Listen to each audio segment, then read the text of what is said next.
السلام علیکم، کیسے ہیں آپ سب لوگ؟ امید کرتی ہوں بالکل خیریت سے ہوں گے۔ میں بھی بالکل ٹھیک ٹھاک ہوں۔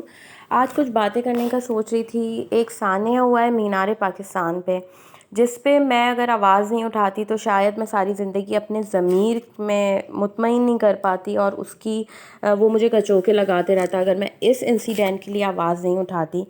پہلے تو مجھے سمجھ نہیں آ رہی تھی کہ میں بات کہاں سے شروع کروں، ایسی بات جس کا پہلے تو مجھے یقین نہیں آ رہا تھا، لیکن پھر یقین یہ سوچ کر آیا کہ ہمارے پاکستان میں ایسا ہوتا رہتا ہے۔ ایک لڑکی کو 400 آدمیوں کے بیچ اس کے کپڑے، اس کی عزت، اس کی آبرو تار تار کر دی۔ ان 400 آدمیوں میں سوچتی کوئی ایک بھی غیرت مند سو کالڈ مرد نہیں تھا جو اس لڑکی کی بچا سکتا، ان ظالموں کے چنگل سے اس کے جسم پر نکال کر اس کے جسم پر ایک چادر کا ٹکڑا ہی ڈال دیتا۔ مطلب اس کے کپڑے نوچے نہیں گئے، اس کے کپڑے اتار دیے گئے 400 آدمیوں کے مجمع میں۔ میں سوچتی ہوں وہ 400 آدمی جو تھے وہ کن ماؤں کے لال تھے؟ مطلب ان کی تربیت اتنی گندی ہوئی تھی، اتنی گندی کہ ان میں غیرت شرم نام کی کوئی چیز نہیں تھی، کہ ان میں سے کوئی ایک بھی اس لڑکی کو بچانے کے لیے آگے نہیں بڑھا۔ مطلب اس کے ساتھ آپ ایسے کھیلتے رہے جیسے وہ کوئی شغل میلے کی چیز ہے۔ مطلب آپ تنہائی میں کچھ بھی کرتے ہیں، کسی کے ساتھ مل کر کچھ بھی کرتے ہیں، اس کے بعد آپ اسلام کا پرچار کرتے ہیں۔ اور مطلب میں ان لوگوں کو سوچ رہی ہوں کہ جو کہ ڈیفینڈ کر رہے ہیں کہ بھائی اس ٹائم پہ بھی وہ یہی بول رہے ہیں کہ لڑکی قصوروار تھی۔ مطلب لڑکی اگر گھر سے باہر نکلے گی تو آپ اس کا یہ حشر کریں گے۔ وہ جو بھی کر رہی تھی، اول تو وہاں کوئی غلط کام نہیں کر رہی تھی، اور اگر غلط کام کر بھی رہی تھی تو ہمارا دین ہمیں آپ کو یہ سکھاتا ہے کہ آپ اپنی نظریں نیچے رکھیں۔ آپ کو یہ نہیں سکھاتا کہ اگر کوئی لڑکی غلط کام کری تو آپ اس کا یہ حشر کریں۔ عورت عبایا اوڑھے تو بھی ہراس ہوتی ہے، عورت اپنے گھر میں بھی سیف نہیں ہوتی۔ آدمیوں کا جہاں دل چاہتا ہے انہیں ٹچ کرتے ہیں اور گزر جاتے ہیں۔ 400 آدمی، مطلب 400 آدمیوں میں کوئی ایک غیرت مند نہیں تھا۔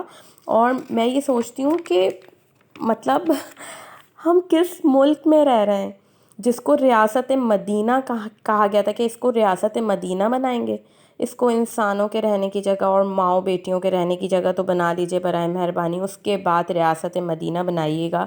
مطلب ہم اتنے یہ مرد فرسٹریٹڈ اور ڈیسپریٹ ہو گئے کہ ان کو بس عورت نظر آنی چاہیے۔ عورت کسی عمر کی ہو، زندہ ہو، مردہ ہو، بڑھیا ہو، لڑکی ہو۔ مطلب ہماری قبروں میں بھی خواتین محفوظ نہیں ہیں۔ ایک باپ نے اپنی 14 سالہ بیٹی کو دفنایا اور 4 گھنٹے کے بعد اس کی لاش غائب تھی، قبر کھلی ہوئی تھی اور اس کی لاش موجود نہیں تھی قبر میں۔ بھائی کپڑوں سے کوئی تعلق نہیں ہے، سانسیں چلتے ہوئے سے کوئی تعلق نہیں ہے اس ہوس کے کیڑے کا۔ ایسی کون سی بیماری ہے جو نفس قابو میں ہی نہیں آ رہا ہے ان لوگوں کا؟ میں یہ سوچتی ہوں کہ لوگ اپنا مرنا بھول گئے ہیں، روز محشر کو بھول گئے ہیں۔ وہ یہ نہیں سوچتے کہ مرنے کے اگلے منٹ اللہ تعالیٰ کو منہ دکھانا ہے، تو آپ یہ منہ دکھائیں گے؟ یہ وہ مینار پاکستان ہے جہاں پہ پاکستان بنانے کی بات ہوئی تھی کہ ایسی جگہ بنائیں گے جہاں پہ ہماری مائیں بہنیں عزت کے ساتھ رہ سکیں گی، جہاں پہ آپ کشمیر کی ماؤں بہنوں کے لیے قسم اٹھاتے ہیں کہ ہم آپ کو عزت اور آبرو دیں گے اس ملک میں۔ پہلے آپ اپنی بیٹیوں کے رہنے قابل تو یہ جگہ بنا لیجئے برائے مہربانی۔ عورتوں کے محافظ بننے کا شوق ہے نا، تو گھر کے اندر کی عورتیں نہیں، گھر کے باہر کی عورتوں کے بھی محافظ بنیے۔ اور حد سے زیادہ میں اس ٹائم پہ فرسٹریٹڈ اور ڈپریشن کا شکار ہو رہی تھی۔ اگر میں مجھے پتہ ہے اس ویڈیو سے کچھ نہیں ہونے والا، ککھ نہیں بگڑنے والا، لیکن مجھے آواز اٹھانی تھی اس ٹاپک پہ۔ اللہ پاک اس ملک کی بیٹیوں کا حامی و ناصر ہو، اور ہمارے حکمرانوں کو اللہ پاک بس اتنی توفیق دے دیں کہ وہ لا اینڈ آرڈر کو عمل میں لا سکیں، جہاں پہ سزائیں جن کتوں کی شباہت ہو رہی ہے نا، شناخت ہو رہی ہے، ان کو لٹکائیں مینار پاکستان پہ، تو پھر دیکھیے کیسے نہیں آپ کے ملک میں سدھار آتا۔ جو لڑکی نے کیا سو کیا، کچھ غلط نہیں کیا تھا اس نے، لیکن جو یہ ان کتوں نے کیا یہ ناقابل برداشت ہے۔ میں گھر سے باہر قدم نکالتے وقت سوچتی ہوں کہ اللہ نہ کرے کہیں یہ میرے ساتھ نہ ہو جائے۔ اللہ ہم سب کا حامی و ناصر ہو۔